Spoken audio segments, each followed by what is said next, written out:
በአፍሪካ ቀንድ በቀይ ባህርና በመካከለኛው ምስራቅ አጎራባች ቀጠናዎች ውስጥ ለረጅም ጊዜ ሲንቀሳቀስ የነበረው ስስ የፖለቲካና የደህንነት ምህዳር በየመን ሰንዓ በይፋ በተደነገገው አዲስ ወታደራዊ አዋጅ ምክንያት ወደ ከፍተኛና አስጊ ወደሆነ የደህንነት ቀውስ ተቀይሯል። በየመን የሚንቀሳቀሰውና በስትራቴጂካዊ ይዞታው የሚታወቀው የሁቲ ኃይል ከጠቅላላው የዓለም የባህር ላይ ንግድ አስተላለፍ ውስጥ እስከ 12 በመቶ የሚሆነውን የንግድ ፍሰት ያስተናግዳል ተብሎ የሚታመንለትን እጅግ ወሳኝ የኢኮኖሚ የጀርባ አጥንት የሆነውን የቀይ ባህር የባበል መንደብ ዓለም አቀፍ የባህር መስመር በመጠቀም ከእስራኤል መንግስት ጋር ቀጥተኛም ሆነ በተዘዋዋሪ መንገድ ግንኙነት ባላቸው ማናቸውም አይነት የንግድ የጭነትና የባህር ላይ ትራንስፖርት መርከቦች ላይ ፍጹም ሙሉና ተፈጻሚነት ያለው እገዳ ስለመጣሉ ይፋ አድርጓል። ይህ እጅግ አስገራሚና አደገኛ የሆነው ወታደራዊ ውሳኔ በድንገት የተከሰተ ክስተት ሳይሆን በቀጠናው ውስጥ በኢራንና በእስራኤል መካከል ባለፉት ወራት ተከስቶ የነበረውና እጅግ ደካማ የነበረው የኤፕሪል 2026 የተኩስ አቁም ስምምነት በፈረሰበት ማግስት የወጣ የውጥረት ማሳያ ነው። በትላንትናው ዕለት ማለት ለዛሬ አጥቢያ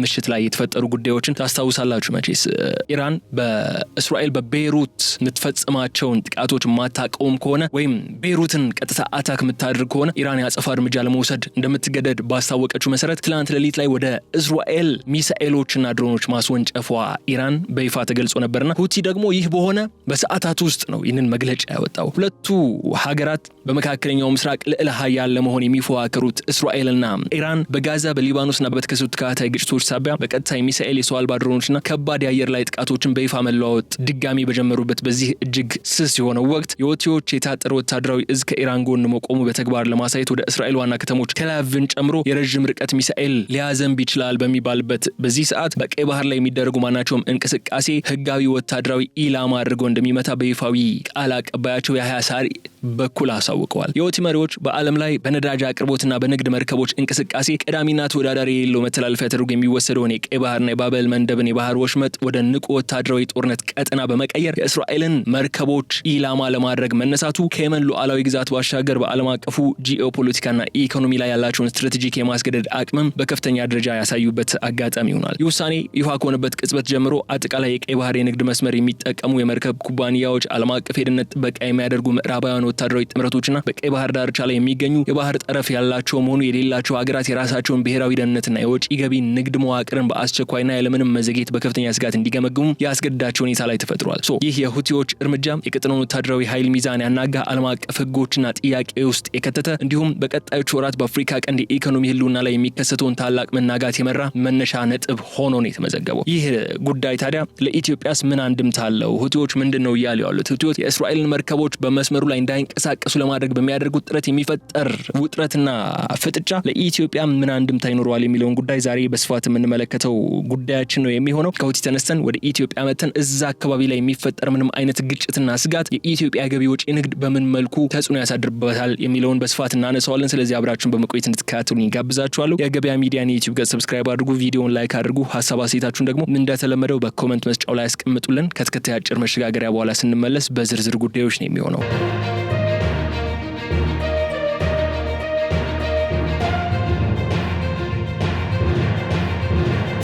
የሁቲ ወታደራዊ እዝ የእስራኤልና ከእስራኤል ጋር ዝምድና ያላቸው ማንኛውም የባህር ላይ ንብረቶች፣ የንግድና የነዳጅ መርከቦች ህጋዊ ወታደራዊ ኢላማ አድርጎ መፈረጁን ተከትሎ የዚህ ውሳኔ አስደናቂ ድንጋጤና አሉታዊ ተጽዕኖ በአሁኑ ወቅት በመላው ዓለም አቀፍ የባህር ትራንስፖርት ኢንዱስትሪና በታላላቅ የንግድ ኮርፖሬሽኖች ላይ ከፍተኛ መናጋትን እየፈጠረ ይገኛል። ከሰንዓ የወጣው ይፋዊ መግለጫ መደበኛ ዓለም አቀፍ እውቅና ያለው ማዕቀብ ባይሆንም በተግባር ግን የታጠቀ ኃይል አንድን የተወሰነ የባህር መስመርና በውስጡ የሚያልፉትን ንብረቶች በሙሉ የጥቃት ሰለባ እንደሚያደርግ የሚወስንበት አጋጣሚ ያሳየ በመሆኑ ለባለ ሀብቶች፣ ለመርከብ ባለቤቶችና ለጭነት አስተላላፊዎች ህጋዊ ካልሆነው ማዕቀብ ይልቅ በተግባር መሬት ላይ የሚከሰተው የጸጥታ አደጋ ይበልጥ አሳሳቢ ሆኖባቸዋል።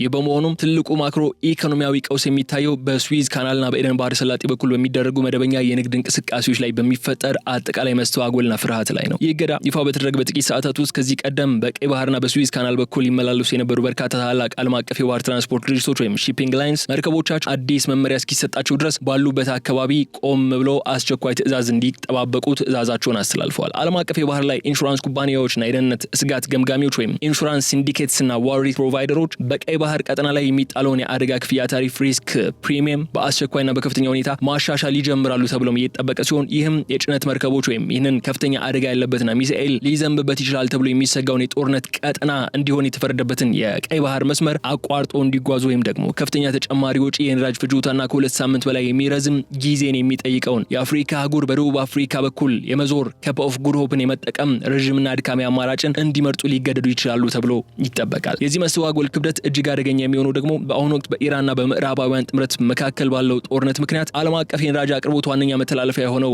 የሆርሙዝ ሰርጥ ቀድሞውኑ በኢራን ተዘግቶ በመቆየቱ ነው። ሳውዲ አረቢያን ጨምሮ በርካታ የባህረ ሰላጤው ሀገራት የነዳጅ ኤክስፖርታቸውን ከሆርሙዝ ወሽመጥ ወደ ቀይ ባህር ዳርቻዎች የያምቡ ወደብን መሳሰል ፖርቶች በማዛወር አማራጭ መስመር አድርገው እየተጠቀሙበት ባሉበት በዚህ ወቅት የቀይ ባህር ደህንነት በሁቲዎች ምክንያት በድጋሚ አደጋ ላይ ወድቋል የሚል ጉዳይ መነሳቱ በዓለም አቀፍ የኤነርጂ ገበያ ላይ ታላቅ መብረቅ ሆኖ ነው ያረፈው። ይህንም ተከትሎ የዓለም የነዳጅ ዋጋ WTI እና ብረንት ክሩድ በአንድ ጀንበር ከፍተኛ የሆነ ጭማሪ ያስመዘግባሉ የሚል ስጋትን አይሏል። ይህ የሁቲዎቹ ሁለንተናዊ የባህር ላይ ጥቃት ዛቻ በባሊስቲክ ሚሳኤሎችና በክሩዝ ሚሳኤሎች ብቻ የተገደበ ግን አይደለም። ይልቁንም ፈንጂ የጫኑ ሰው አልባ የባህር ላይ ጀልባዎች USVs የውሃ ውስጥ ድሮኖች በድንገት መርከቦችን አስገዶ አቅጣጫ ማስቀየርን፣ በሬዲዮ ሞገድ የሐሰት መረጃዎችን መስጠትና መርከቦችን በኃይል በመውረር ሰራተኞችን የመያዝ ኢሊጋል ቦርዲንግስ ኤንድ ሲጀርስ ስልቶችን ያካተተ በመሆኑ የባህር ላይ ጥበቃን እጅግ ውስብስብ ያደርገዋል። በመሆኑ ይህ ቀውስ በእገዳው የተጠቀሱትን የእስራኤል መርከቦች ብቻ ሳይሆን አጠቃላይ የዓለምን የሸቀጥ አቅርቦት ሰንሰለት ወይም ሰፕላይ ቼን የሚያናጋ የኢንዱስትሪ ግብአቶችን፣ የፍጆታ እቃዎችና የኢነርጂ ጭነቶችን ዋጋ በመላው ዓለም ላይ የሚቀይርና ዓለም አቀፉን ንግድ ወደ ከፋ የዋጋ ግሽበት አዘቅት ውስጥ የሚከት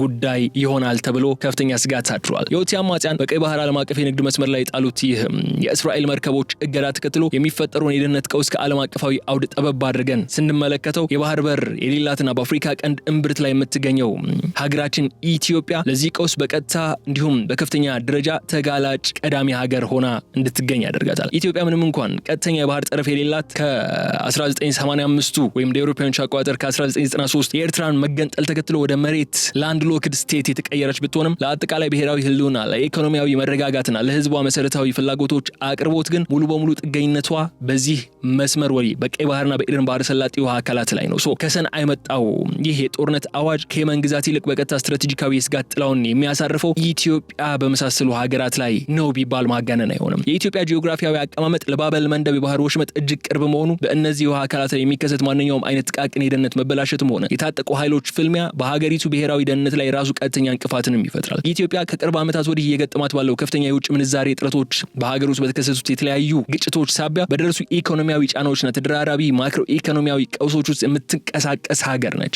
ዋናው የባህር ላይ ንግድ አውራ ጎዳናዋ ወደ ንቁ ወታደራዊ ጦርነት ቀጠና መለወጥ ደግሞ የንግድ መዋቅሯ መተንበይ የማይቻል አንፕሬዲክትብል እንዲሆን ያደርገዋል። ይህ ሁኔታ ሀገሪቱ ለውጭ ጂኦፖለቲካዊ ቀውሶች ያላትን የተፈጥሮ ተጋላጭነት ይበልጥ ለሚያጎላው ሲሆን የኢኮኖሚ ደህንነቷ ወይም ኢኮኖሚክ ሴኩሪቲዋም አደጋ ላይ ይጥሏል። በተለይ ደግሞ ኢትዮጵያ በሶማሊላንድ ጉዳይ ከእስራኤል ጋር ተመሳይ አቋም አላት፣ የእስራኤል አጋር ነች በዚህ ጉዳይ የሚሉ ነጥቦች በሚነሱበት በዚህ ሰዓት ሶማሊላንድ ላይ ያለው የእስራኤል መገኘት ደግሞ ለሁቲዎች ሌላ ስጋት ነው ተብሎ የሚነሳ በመሆኑ ምክንያት ኢትዮጵያን ከእስራኤል አስተሳስሮ ኢትዮጵያም የጥቃት ኢላማ የኢትዮጵያ መርከቦችን በዛ አካባቢ እንዳይንቀሳቀሱ የጥቃት ኢላማ እንዲሆኑ የማድረግ ስራዎች ሊኖሩ ይችላሉ ተብሎ ነው የሚሰጋው። ይህ የደህንነት ተጋላጭነት ይበልጥ ስር የሰደደ የሚሆነው ደግሞ ኢትዮጵያ ከአጠቃላይ ብሔራዊ የወጪና ገቢ ንግዷ ውስጥ እጅግ ግዙፉን ድርሻ የምታንቀሳቅሰው በዚህ ቀውስ መሃል በሚገኘው የባህር መስመር በኩል በመሆኑ ነው። ሀገሪቱ ወደ ውጭ የምትልካቸው የግብርና ምርቶች ማለትም እንደ ቡና፣ ሰሊጥና ሌሎች ቅመማ ቅሞች እንዲሁም ለኢንዱስትሪዎቿ የምታስገባቸው ጥሬ ዕቃዎች በሙሉ የዚህ የባህር ቀውስ ሰለባ የሚሆኑ ከሆነ የሀገሪቱ የኢኮኖሚ እድገት ፍጥነት በቀጥታ ነው የሚገደቡ። በተጨማሪ ይህ ቀውስ የተከሰተው ዓለም አቀፍ የንግድ አስተላልፎች እየተቀያየሩ ባሉበትና በቀይ ባህር አካባቢ ታላላቅ የምዕራባውያን ወታደራዊ ስብስቦች ለምሳሌ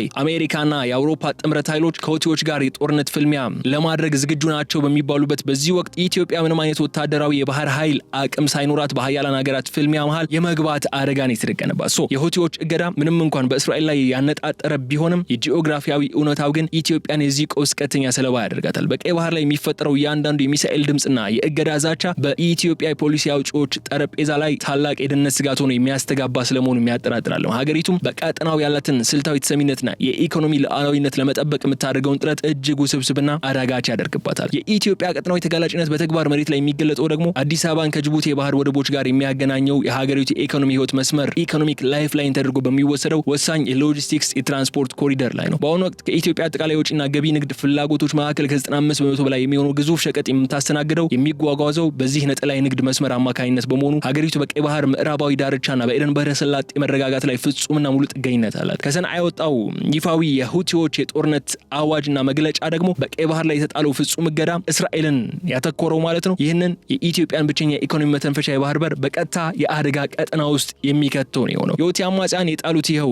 እገዳ በተግባር ለማስፈጸም በሚንቀሳቀሱበት ወቅት የሚተኩሱት የረጅም ርቀት ባሊስቲክ ሚሳይሎች፣ የክሩዝ ሚሳይሎችና ፈንጂ የጫኑ ሰው አልባ ድሮኖች ዩኤቪስ የጥቃት ክልል በቀጥታ የጅቡቲን የውሃ ክልልና የመርከቦች ማቆሚያ መልህቅ ቦታዎችን የሚያዳርስ ከሆነ ለጅቡቲ ብቻ ሳይሆን ለኢትዮጵያ ትልቅ አደጋ ይዞ ነው የሚመጣው። የአይነቱ ወታደራዊ ስጋት ወደ ጅቡቲ ወደብ ለመግባት በቀይ ባህርና በኤደን ባህረ ሰላጤ መገናኛ በኩል ለሚንቀሳቀሱ ዓለም አቀፍ የጭነት መርከቦችም ታላቅ መርዶ ነው የሚሆነው። ጥቃቶቹ ለጅቡቲ ወደብ በቅርብ ርቀት ላይ የሚከሰቱ ከሆነ ደግሞ መደበኛ የጭነት መርከቦች ወደ ጅቡቲ ለመጠጋት ፍርሃት እንዲያድርባቸው የሚያደርግ ከመሆኑም በላይ ወደ ኢትዮጵያ የሚገቡ መሰረታዊ እቃዎች፣ ምግቦችና የኢንዱስትሪ ምርቶች ጭነትም በባህር ላይ እንዲዘገዩ ወይም አቅጣጫቸውን እንዲቀይሩ የሚያስገዳቸው ነው የሚሆነው። ይህ የጅቡቲ ኮሪደር የሚገጥመው መዘጋት ወይም መስተጓጎል ስጋት ደግሞ በሁለት ዋና ዋና መንገዶች የኢትዮጵያን ሎጂስቲክስ ሊያናጋ ይችላል።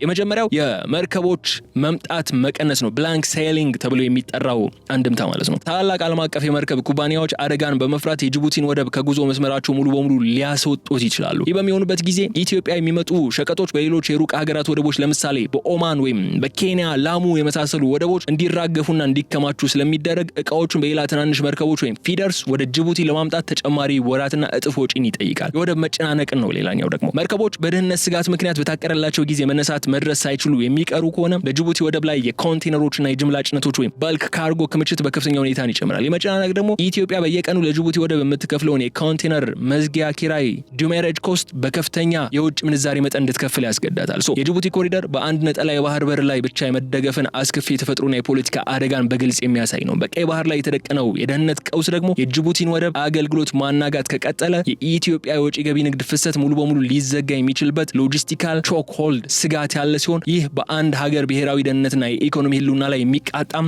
ታላቅ አደጋ ተደርጎ ነው የሚወሰደው። ከቀይ ባህር የደህንነት ቀውስ የሚቀሰቀሰው ሁለንተናዊ የኢኮኖሚ መናጋት በኢትዮጵያ ማክሮ ኢኮኖሚ ላይ የሚያሳድረው ተጽዕኖ እጅግ የከፋ ሲሆን ይህ አደጋ በሀገር ውስጥ በሚኖሩ ተራ ሸማቾች የዕለት ተዕለት ህይወት ውስጥም የሚገለጥ ተደራራቢ የውጭ ዋጋ ግሽበት ወይም ኢምፖርትድ ኢንፍሌሽን አማካኝነት ነው። ምንም እንኳን የኢትዮጵያ የባህር ትራንስፖርትና ሎጂስቲክስ አገልግሎት ድርጅት የኢትዮጵያ መርከቦች ወይም ወደ ሀገሪቱ የሚገቡ ሌላ ሀገር የጭነት መርከቦች የሁቲዎች ቀጥተኛ የፖለቲካና የወታደራዊ ጥቃት ኢላማ ባይሆኑም በዓለም አቀፍ ደረጃ በቀይ ባህር የውሃ አካል ላይ የሚንቀሳቀስ ማንኛውም መርከብ ላይ የሚጣል ሁለንተናዊ ኢንሹራንስ ዋጋና የጭነት ታሪፍ ፍራይት ሬት ያለምንም ልዩነት በሁሉም ላይ እኩል ተፈጻሚ እንደሚሆን ነው የሚጠበቀው። ይህ ማክሮ ኢኮኖሚያዊ ጫና ደግሞ በሀገሪቱ የንግድ ስርዓት ላይ ከፍተኛ የአቅርቦት መስተጓጎል ወይም ሰፕላይ ሾክ የሚፈጥር ከመሆኑም በላይ ኢትዮጵያ ከውጭ ከፍተኛ መጠን የምታስገባቸውን ስልታዊ የፍጆታ እቃዎችና የኢንዱስትሪ ግብአቶች ዋጋቸው በእጥፍ እንዲጨምር ያደርጋቸዋል። ከነዚህም መካከል ምሳሌ ለማንሳት ያክል የግብርና ግብአቶችን ማንሳት እንችላለን። በተለይ ማዳበሪያ። ኢትዮጵያ ለብሔራዊ የምግብ ዋስትናና ለግብርና ምርታማነቷ በየዓመቱ በሚሊዮን የሚቆጠር ቶን የአፈር ማዳበሪያ ከውጭ ታስገባለች። ማዳበሪያ የሚጭኑ መርከቦች በቀይ ባህር አለመረጋጋት ምክንያት ጉዟቸው ቢዘገይ ወይም የትራንስፖርት ዋጋቸው ቢንር ይህ በቀጥታ በሀገር ውስጥ የሰብል ምርት ላይ እጥረት በመፍጠር የምግብ እቃዎች ላይ ከፍተኛ የዋጋ መናርን ሊያስከትል የሚችል እድልን ይፈጥራል። ሌላኛው የመሰረታዊ ሸቀጦችና የመድኃኒቶች እጥረት የሚለው ጉዳይ ነው። ለህዝብ ጤና አገልግሎት የሚውሉ መድኃኒቶች፣ የህክምና መሳሪያዎችና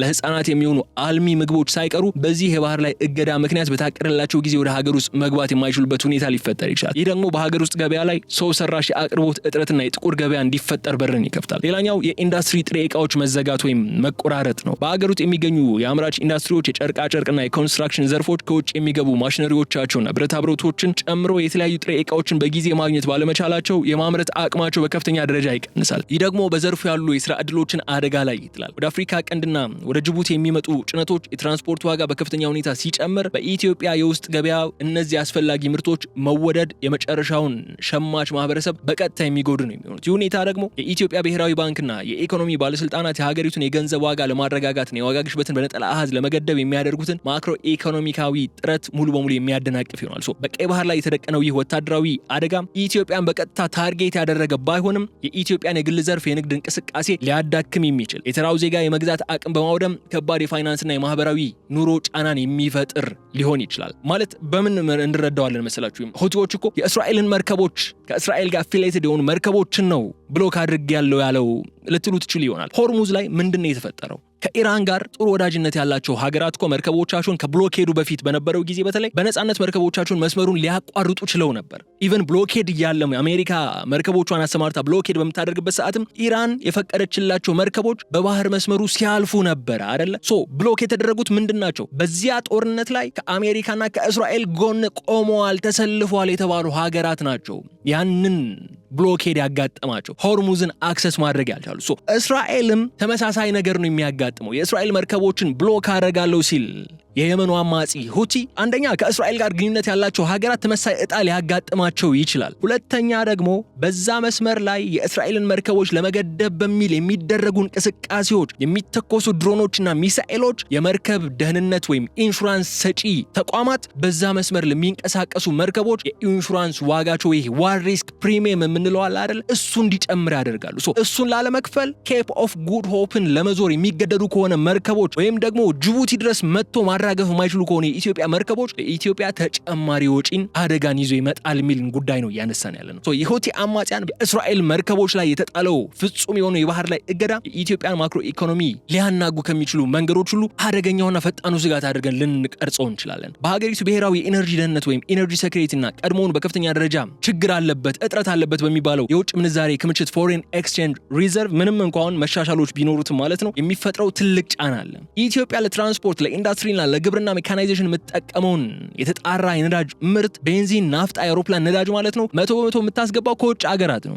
ይህንን ስልታዊ ፍላጎት ለማሟላት በየአመቱ በቢሊዮን የሚቆጠር ዶላርን ታወጣለች። የነዳጅ ግዢ ወጪ በአሁኑ ጊዜም ቢሆን ከሀገሪቱ አጠቃላይ ጠንካራ የውጭ ምንዛሬ አቅርቦት ውስጥ እጅግ ግዙፉን ድርሻ የሚወስድ ቀዳሚ የወጪ ዘርፍ ነው። የቀይ ባህር ኮሪደር ደህንነት በየዕለቱ በሚሳኤልና በድሮን ጥቃቶች የሚታወቅ ከሆነ ነዳጅ የሚጭኑ ግዙፍ መርከቦች ወደ አፍሪካ ቀንድ የሚወስዱትን የባህር መስመር ለመጠቀም ፍርሃት ይገጥማቸዋል። የደህንነት ዋስትና ፍለጋ ሲሉ ደግሞ መርከቦቻቸው ረጅም አማራጭ መንገዶችና አማራጭ መዳረሻ ወደቦችን ለመጠቀም ይገደዳሉ። ወይም ደግሞ በጅቡቲ የውሃ ክልል መግቢያ ላይ ለረጅም ቀናት መልህቃቸውን ጥለው ለመጠበቅ የሚገደዱበት ሁኔታ የሚፈጠር ከሆነ በኢትዮጵያ ላይ ግዙፍ ቀውሶች ስፔሻሊ በኢነርጂ ቀውስ እንዲከተል ይችላል። የነዳጅ መርከብ ጭነት ታሪፍና የኢንሹራንስ ዋጋ በእጥፍ መጨመር የሚለው ከቀውሶቹ አንዱ ነው። የነዳጅ አቅራቢ ኩባንያዎች በቀይ ባህር ላይ የተደቀነውን አደጋ ታሳቢ በማድረግ የጭነት ዋጋን ወይም ፍራይት ሱርቻርጅስ በከፍተኛ ሁኔታ ይሰቅሉታል ተብሎ ይጠበቃል። ይህ ደግሞ በጅቡቲ ወደብ በኩል ተራግፎ በቦቴዎች ወደ ኢትዮጵያ የሚገባውን እያንዳንዱን ሊትር ነዳጅ የመግዣ ዋጋ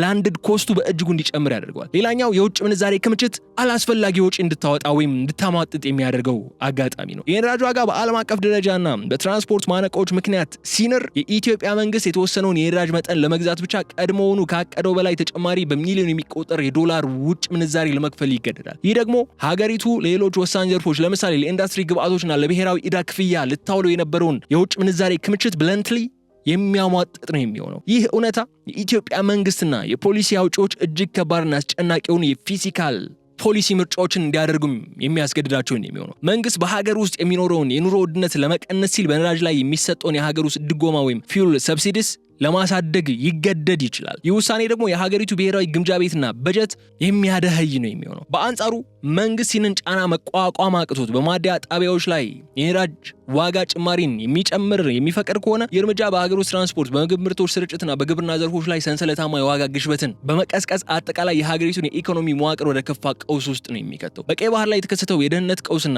የሁቲ አማጺያን የጣሉት ፍጹም የባህር ላይ እገዳ እስራኤልን ስፔሲፊክ ላይ የተመለከተው የባህር ላይ እገዳ ማለት ነው የኢትዮጵያን ማክሮ ኢኮኖሚ ብቻ ሳይሆን የሀገሪቱን የረጅም ጊዜ የውጭ ፖሊሲና ስትራቴጂካዊ ጂኦፖለቲካዊ ፍላጎቶችንም በእጅጉ የሚያወሳስብ ጉዳይ ይዞ ሊመጣ ይችላል።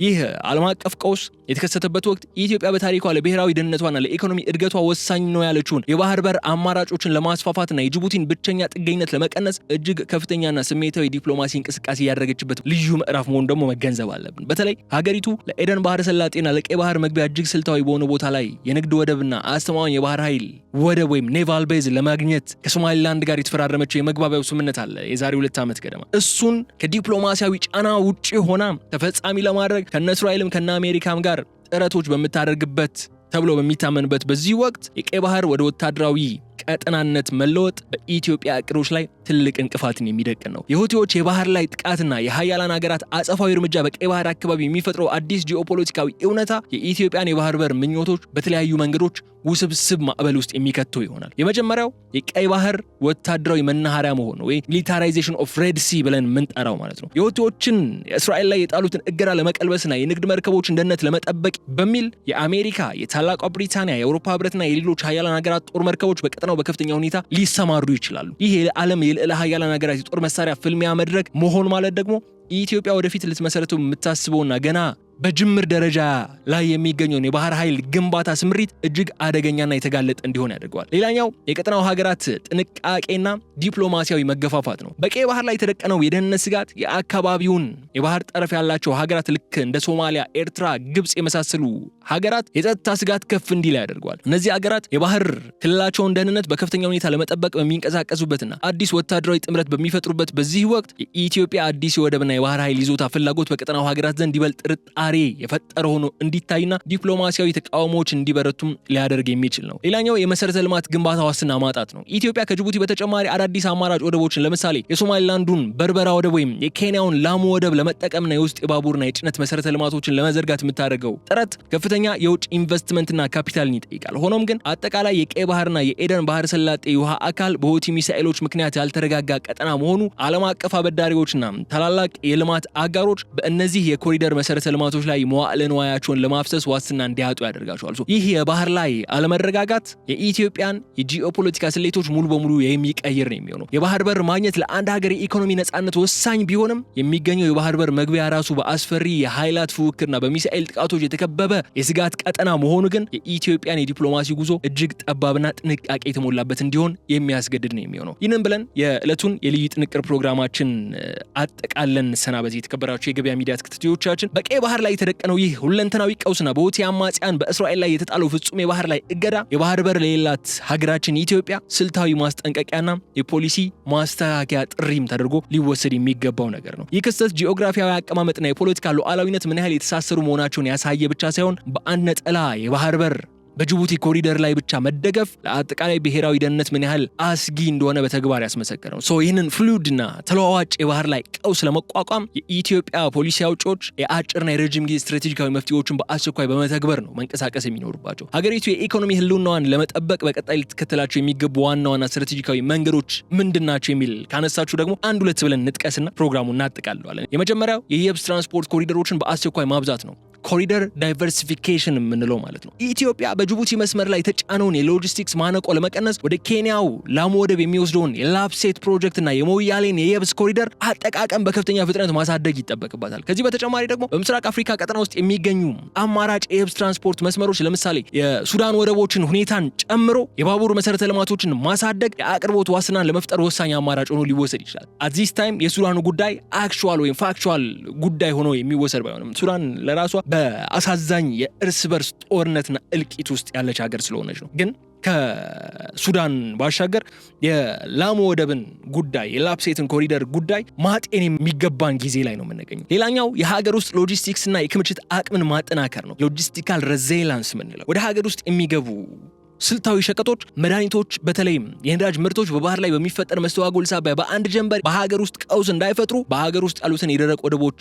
የማስተናገድ አቅም ማሳደግና የብሔራዊ የነዳጅና የጥሬ ዕቃዎች ክምችት መጋዘኖች ስትራቴጂክ ሪዘርቭስ አቅምን በከፍተኛ ደረጃ ማሳደግ ግድ ይለናል። ሌላኛው የቀጠናው ውህደትና ዲፕሎማሲያዊ ሚዛንን የመጠበቅ ሁኔታ ነው። በቀይ ባህር ላይ እየታየ ያለው የታላላቅ ሀገራት ወታደራዊ ፉክክር ኢትዮጵያ በማንኛውም ወገንተኝነት ውስጥ ሳትገባ ጥንቃቄ የተሞላበት የገለልተኛነት ፖሊሲ እንድትከተል የሚያስገድዳት ነው። ከዚህ ይልቅ ሀገሪቱ ከጎረቤቶቿ ማለትም ከነ ኬንያ፣ ጅቡቲ፣ ደቡብ ሱዳን ጋር ያላትን የንግድ የኃይል አቅርቦትና የመሰረተ ልማት ትስስር በማጠናከር የቀጠናውን የጋራ የኢኮኖሚ ጥቅም የማስከበር ዲፕሎማሲ ላይ ማተኮር ይኖርባታል። ስናጠቃልለው ግን በቀይ ባህር ላይ የተነሳው የሚሳኤልና የእገዳ ማዕበል እስራኤል ላይ ያነጣጠረው ለኢትዮጵያ ታላቅ የኢኮኖሚ ፈተና ይዞ የሚመጣ ቢሆንም የሀገሪቱን የረጅም ጊዜ ኢኮኖሚ አወቃቀርና የሎጂስቲክስ ደህንነት በድጋሚ ለመቅረጽ ሪካሊብሬት ለማድረግ ግን የሚረዳ ትልቅ አጋጣሚ ተደርጎም ሊወሰድ የሚችል ጭምር ነው። የአዲስ አበባው የኢትዮጵያ መንግስት እየጨመረ የመጣውን የጭነትና የነዳጅ ዋጋ መናር የሚፈጥረውን አፋጣኝ ማህበራዊ ቀውስ በአግባቡ የመመከትና በተመሳሳይ ጊዜ ወደፊቱን የሀገሪቱን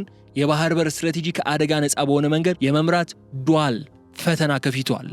ከዚህ ቀውስ በብልሃት መውጣት መቻል ኢትዮጵያ በቀጣዮቹ 10 ዓመታት የምስራቅ አፍሪካ የኢኮኖሚ መናኸሪያ ሆና ለመቀጠል ለምታደርገው ጉዞ መሰረታዊ ዋስትናን የሚሰጥ ስለመሆኑ የሚያጠራጥር አይደለም በማለት የዕለቱን የልዩ ጥንቅር ፕሮግራማችን እዚህ ላይ እንቋጫለን። ተከብራችሁ የገበያ ሚዲያ ተከታታዮቻችን አብራችሁን በመቆየት ስለተከታተላችሁን እጅግ አድርጌ አመሰግናችኋለሁ። የዕለቱን የልዩ ጥንቅር ፕሮግራማችን የየመኑ የሁቲ ኃይል ዳግም ያገረሸውን የመካከለኛው ምስራቅ የኢራን እስራኤል ጦርነት ተከትሎ ለእስራኤል መርከቦች ባበል መንደብ የቀይ ባህር መስመር ዝግ መሆኑና በዛ አካባቢ የሚንቀሳቀሱ የእስራኤልና ከእስራኤል ጋር ግንኙነት ያላቸው መርከቦች ቀጥታ የጥቃት ኢላማ ይሆናሉ በሚል ያወጣውን መግለጫ ተከትሎ በዚህ ቀጠና ላይ ሊከሰት የሚችለው መታወክ ቀውስ የኢትዮጵያና ኢኮኖሚዋን ብሎም የባህር በር ፍላጎቷን በምን መልኩ ተጽዕኖ ያሳድርበታል በሚል ምልከታችን አደረሰናችሁ። በቀጣይ ደግሞ በሌላ ጉዳይ እንገናኛለን። እስከዛ ድረስ ግን በቸር እንድትቆዩኝ እመኝላችኋለሁ። የገበያ ሚዲያን የዩቲዩብ ገጽ ሰብስክራይብ አድርጉ፣ ቪዲዮን ላይክ አድርጉ፣ ሀሳብ አስተያየታችሁን ደግሞ በኮሜንት መስጫው ላይ